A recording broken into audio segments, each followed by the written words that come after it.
Hi అండి. నమస్తే. Welcome to Durga Krishna kitchen. ఇంటికి ఎవరైనా అనుకోకుండా గెస్టులు వచ్చినప్పుడు అప్పటికప్పుడు ఏమన్నా స్వీట్ చేయాలన్నా లేదా స్వీట్ తినాలన్న క్రేవింగ్స్ వచ్చినప్పుడు ఇలా ఇన్స్టెంట్గా కొబ్బరిలో పాలు యాడ్ చేసి హల్వా ట్రై చేయండి. టేస్ట్ అయితే చాలా బాగా వచ్చింది.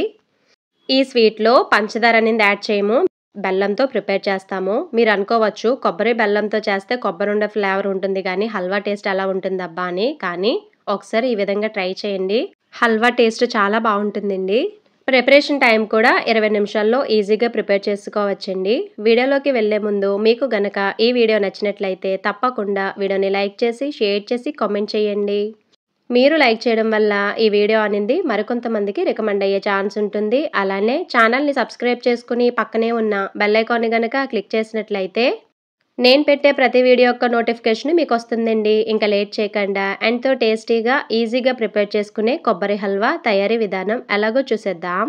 ముందుగా స్టవ్ మీద గిన్నె పెట్టుకుని దానిలోకి 1 గ్లాస్ వరకు పచ్చి పాలను యాడ్ చేసుకోవాలి. పాలు కూడా వెన్న తీయని పాలు, అసలు వాటర్ అనేది యాడ్ చేయకూడదు. ఆల్రెడీ నేను కాచిన పాలు తీసుకున్నానండి, అందుకే మీకు అలా కనిపిస్తున్నాయి. స్టవ్ మీడియంలో పెట్టుకుని పాలను బాగా మరిగించుకోవాలి. ఇలా మనకి చుట్టూ మీగడ అనేది ఫామ్ అవుతుంది కదా, ఆ మీగడను కూడా తీసుకుంటూ జాగ్రత్తగా కలుపుకోవాలి. స్వీట్స్లో పచ్చికోవా వేస్తారు కదండి, అలానే కండెన్స్డ్ మిల్క్ కూడా వేస్తారు కదా, దానికి బదులుగా ఇలా పాలను దగ్గరికి మరిగించుకుని వేసుకున్నా కూడా మనకి కోవా టేస్ట్ అనేది వస్తుంది. ఏ స్వీట్ అయినా సరే పాలు మనం తీసుకున్న క్వాంటిటీకి సగం అయిపోవాలి, అంతవరకు మరిగించుకుని పక్కన పెట్టుకోవాలి. తర్వాత మిక్సీ జార్లోకి ఇలా 1 కప్ వరకు కొబ్బరి ముక్కలు తీసుకోవాలి. కొబ్బరి ముక్కలకి వెనకాతల బ్లాక్గా ఉంటుంది కదా, దాన్ని కూడా తీసేసుకొని ఇలా చిన్ని ముక్కల్లాగా కట్ చేసుకుని మిక్సీ పట్టుకోవాలి.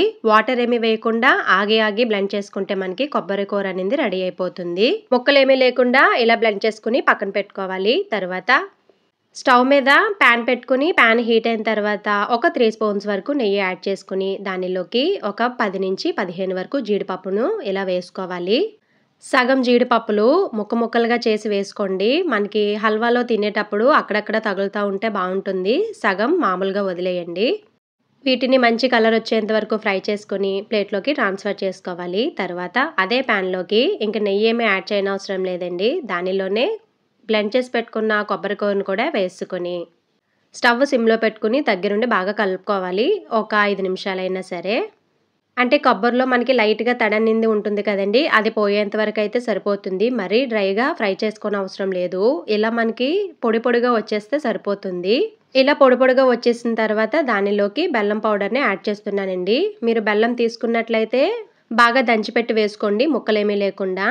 1 కప్పు కొబ్బరికి 1/2 కప్పు బెల్లం అనేది పర్ఫెక్ట్గా సరిపోతుంది. మీకు ఇంకా స్వీట్ ఎక్కువ తినాలనుకుంటే కనుక ఇంకొక 2 స్పూన్స్ వరకు యాడ్ చేసుకోండి. కాకపోతే నేను తీసుకున్న క్వాంటిటీ పర్ఫెక్ట్గా సరిపోతుంది స్వీట్ అనేది.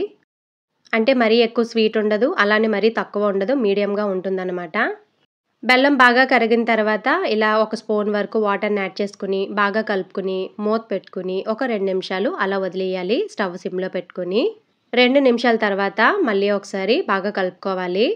బెల్లం మనకి పూర్తిగా కరిగిపోయి లైట్గా స్టిక్కీగా అంటుకున్నప్పుడు మనం ఆల్రెడీ కాచి పెట్టుకున్న పాలు ఉన్నాయి కదండి, దానిలో కొంచెం పాలు యాడ్ చేసుకొని ఒకసారి మొత్తం బాగా కలుపుకొని మళ్ళీ మూత పెట్టుకుని మగ్గించుకోవాలి. స్టవ్ మాత్రం సిమ్లోనే ఉండాలి.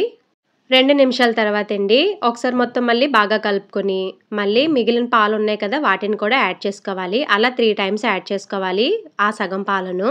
మూత పెట్టుకుని మగ్గించుకుంటే మనకి త్వరగా రెడీ అయిపోతుందండి హల్వా అనేది. ఇలా మొత్తం పాలను యాడ్ చేసుకున్న తర్వాత బాగా దంచిన ఇలాచీని యాడ్ చేసుకోవాలి ఫ్లేవర్ కోసం. ఇలాచీ పౌడర్ యాడ్ చేసిన తర్వాత ఒకసారి మొత్తం బాగా కలుపుకుని మూత పెట్టుకుని ఇంకొక 4 నిమిషాలు మగ్గించుకోవాలి. మధ్యలో చెక్ చేసుకుంటూ ఉండాలి. చూసారు కదా, ఇలా పాలు మొత్తం మగ్గిపోయి మనకి కొబ్బరి కలరు లైట్గా చేంజ్ అయిపోయిన తర్వాత ఆల్రెడీ ఫ్రై చేసి పెట్టుకున్న జీడిపప్పు ఉంది కదండి, వాటిని కూడా యాడ్ చేసుకొని దగ్గరుండి స్టవ్ మీడియంలో పెట్టి అలా కలుపుకుంటూ ఉండాలి ఇంకొక 2 నిమిషాలు. హల్వా అనేది మనకి పెనానికి సపరేట్ అయిపోవాలి, ఇలా వీడియోలో చూపిస్తున్న విధంగా. అంతేనండి, రెడీ అయిపోయింది ఎంతో టేస్టీగా ఉండే కొబ్బరి హల్వా. టేస్ట్ అయితే చాలా బాగా వచ్చిందండి. ఒకసారి మీరు తప్పకుండా ట్రై చేయండి. మరి నచ్చిందా మీకు కొబ్బరి హల్వా? మీకు గనక ఈ వీడియో నచ్చినట్లయితే తప్పకుండా వీడియోని లైక్ చేసి షేర్ చేసి కామెంట్ చేయండి. అలానే ఛానల్ని సబ్స్క్రైబ్ చేసుకొని పక్కనే ఉన్న బెల్ ఐకాన్ని గనక క్లిక్ చేసినట్లయితే నా వీడియోస్ని మీరు రెగ్యులర్గా ఫాలో అవ్వచ్చు.